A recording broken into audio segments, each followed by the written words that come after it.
In this video, I will show you how to create a list of bullet points in Hostinger Website Builder. I am now inside Hostinger Website Builder. And first, let's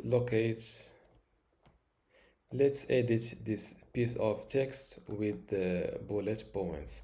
As you can see, first click on a text element, then click on list.